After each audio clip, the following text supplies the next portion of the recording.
They can see the ships before they hear them, and that is the worst part, because once you see them, you cannot pretend this is just another morning. And the men standing on the shore know something is ending, even if they do not yet know how, because the sea is full of dark shapes, and those shapes are coming closer. And the danger is immediate and personal, because the ones in danger are not an army hidden behind walls, but a handful of warriors on an exposed island.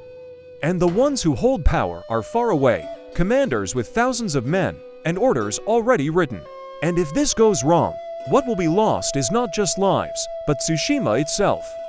The homes, the families, the memory that this place was ever safe. And the men watching the horizon are samurai, maybe 80 by later accounts, led by SP Sukakuni. And they know the number because they counted each other before dawn, and stopped counting after that, because counting makes fear louder. And the ships keep coming, and the wind carries a sound like wood grinding and sail snapping. And there is no mistaking it, this is not trade, this is invasion. And the contradiction hits hard, because samurai are trained to believe skill can face numbers, and yet the numbers now feel unreal, like the sea itself has turned into enemies. And this was supposed to work, the watchfires, the warnings, the belief that distance buys time. But no one noticed the mistake at first, because distance only helps if someone can answer the warning, and help is not coming in time. And the Mongol-led force reaches the shore with speed and confidence. Men in unfamiliar armor, voices in languages the defenders do not know, banners that do not bow to the local gods. And already the rules feel wrong, because these attackers move together, not in duels, not in honor-bound challenges, but as a single pushing mass. And the samurai feel the ground shift under their certainty, because they were taught to face one opponent at a time, and this enemy does not offer that courtesy. And the first clash is shock more than pain. Arrows fly, not as single tests of skill, but as clouds that darken the air. Shields lock, drums beat, and fear spreads fast, because fear always moves faster than orders. And the samurai push forward anyway, because stopping would mean admitting what their eyes already see. And the men they face do not step back, they keep coming. And this is where everything changes, because the defenders realize the enemy is not impressed by reputation, or lineage, or ritual words shouted before a strike. And that realization cuts deeper than steel, and the battle compresses into moments. Hands shaking, not from weakness, but from speed. Blades meeting armor, bodies colliding, and the sound is overwhelming. And inside that noise, the idea of control starts to leak away, because this was supposed to be a defense, not a delay. And the Mongol force presses hard, using tactics that later chronicles describe as coordinated volleys and advancing lines. And whether every detail is precise or shaped by memory, the effect is consistent. Pressure without pause, and the samurai begin to fall, not dramatically, but steadily, one by one. And each fall makes the next stand feel heavier. And Sukakuni understands something crucial, that holding the beach means dying on the beach, and dying here will not stop what comes next. And that decision seals everything, because retreat is not cowardice in this moment. It is the last chance to change the shape of the fight. And the defenders pull back toward higher ground, drawing the enemy forward into terrain they know better. But even there, the imbalance does not disappear, because numbers wrap around, patience waits, and the Mongol force adapts again and again. And the samurai realize, with a cold clarity, that bravery alone cannot reverse this. And the midpoint arrives quietly, with the knowledge that this is already lost, and what remains is how to lose in a way that buys time and sends a message. And that is a terrifying thing to accept, because it means choosing death as communication. If this moment changed how you see courage, follow the channel now and stay with the story. And Sukakuni does not hesitate, because hesitation would waste what little remains. And the fighting becomes desperate, close, fast, unforgiving, and the defenders bleed time with their lives, slowing the advance step by step. And the island watches, because islands always watch, and the sea does not care. And when Sukakuni falls, according to later accounts, refusing to retreat further, the resistance collapses, not because courage ends, but because bodies do. And Tsushima is overrun, villages burned, captives taken. And the terror becomes systematic, and this is where the story refuses to be comforting, because the sacrifice does not save the island, and it does not stop the invasion. And yet it is not meaningless, because news travels, and the shock reaches the mainland, and forces Japan to confront a threat that will return larger and better prepared.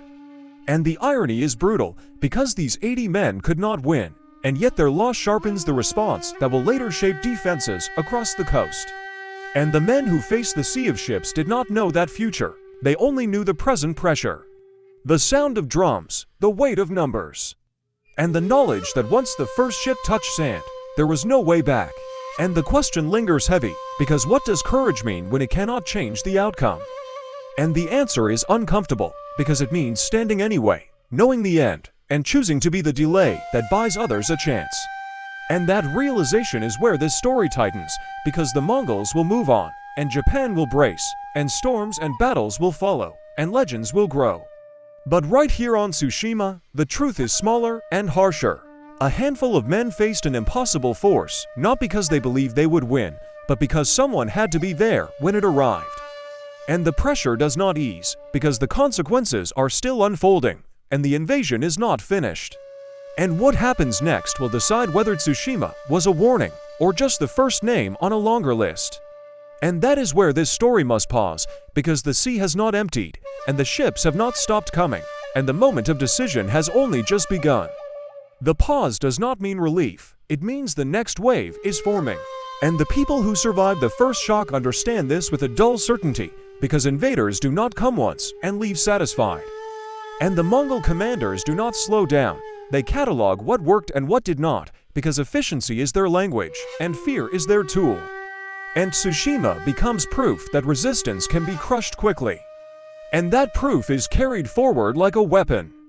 And the survivors hide, or are dragged out, and the island changes hands, not ceremonially, but violently.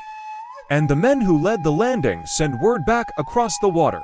And those messages are not poems, they are measurements, numbers, routes, beaches, tides, and the knowledge that Japan bleeds. And that knowledge travels faster than ships and reaches ears that matter. And back on the mainland, the shock hardens into preparation. And that is the thin thread that keeps this from ending here, because warning has a cost, and Tsushima paid it in full. And years later, when the Mongols return larger and more confident, they will expect the same collapse, and they will not get it the same way. And historians will debate storms, and luck, and timing, and strategy, and they should, because all of it matters. But it should never erase the first contact, the first lesson. The first place where certainty cracked, and courage learned its limits and its purpose.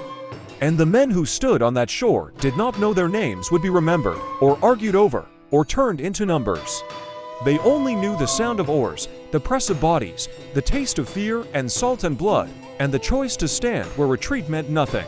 And that choice echoes, because history often turns on moments that look like failure up close, and only later reveal their weight. And Tsushima is one of those moments, because it shows how power tests edges, and how resistance buys time with lives, and how the space between myth and reality closes under pressure. And the unsettling truth is that bravery did not stop the invasion, but it changed how the next fight would be fought. And that is a hard lesson, because it asks us to accept that meaning does not always look like victory, and that endurance sometimes begins with loss. And when the sea finally empties of ships and the smoke thins, the island is quieter, but not at peace, because memory lingers, and memory prepares. And the next time sails appear, Japan will not watch in disbelief, it will brace. And that difference begins here, with 80 men, and a shoreline, and a morning that did not wait for permission. And the pressure remains, because the question that started this has not finished asking. What do you do when the enemy arrives before help? And the answer Tsushima gives is not comforting, but it is clear. You stand, you slow, you warn, and you accept that the cost will be counted later by others who live to face what comes next. And that realization is the final weight, because it forces us to see courage, not as a guarantee, but as a choice made without promises. And once you see it that way, the story does not fade, it tightens and stays.